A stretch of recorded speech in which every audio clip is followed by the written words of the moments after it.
manufaktur. Mesin sering rusak. Anggaran perawatan dialihkan.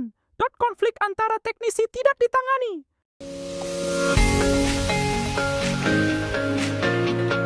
Nah, menurut pendapat saya sendiri, dalam kasus ini terdapat beberapa peran manajer yang belum dapat dilakukan. Yaitu yang pertama, peran manajer sebagai seorang leader atau pemimpin.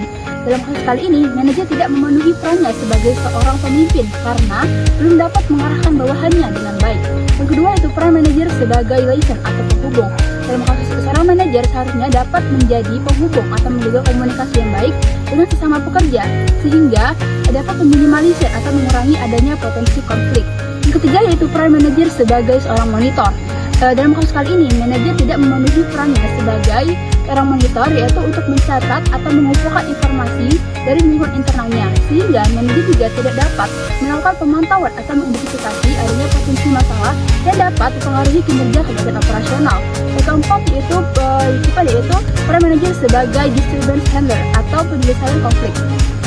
Adanya konflik internal antar teknisi yang tidak dapat ditangani dengan baik telah menunjukkan bahwa peran manajer sebagai penyelesaian masalah tidak dapat dipenuhi.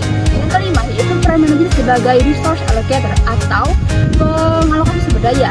Dalam kasus kali ini, manajer tidak memenuhi tugasnya sebagai pembagi sumber daya karena sumber daya yang ada tidak dialokasikan dengan sebaiknya, seperti anggaran perawatan yang dialihkan sehingga terdapat beberapa mesin yang sering mengalami kerusakan.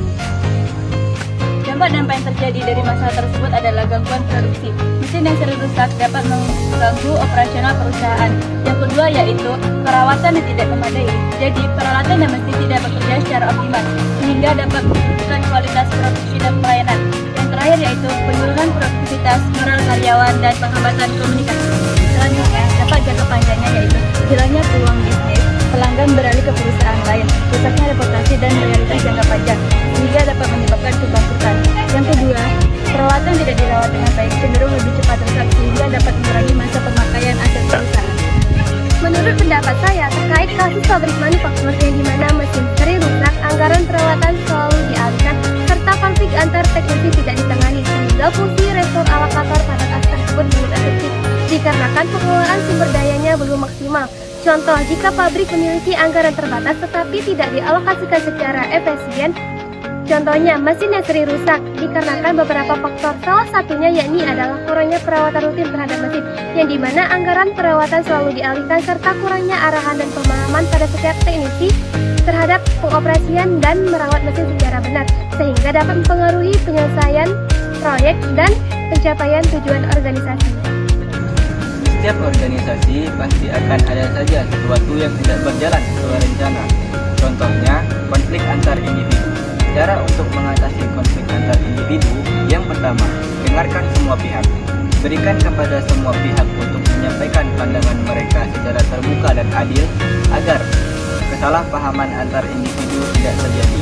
Yang kedua, fokus pada masalah, bukan individu. Bahas isu yang terjadi tanpa menyerang individu agar diskusi tetap objektif dan solutif.